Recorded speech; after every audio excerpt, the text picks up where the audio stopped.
The milk is collected from the farms by isothermic tankers by day and by night. Each vehicle is washed down before unloading.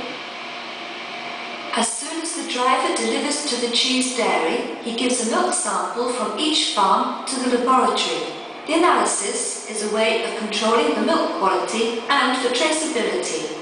Livarot and Pont-l'Evêque are two AOC labelled cheeses, so there are two different channels totally separated so as not to mix the milk together. Before sending it to the production line, the milk is prepared. It is skimmed to reduce the fat quantity. We can use microfiltration too, depending on the type of cheese required. We add yeast and lactic ferments which are grown in the dairy.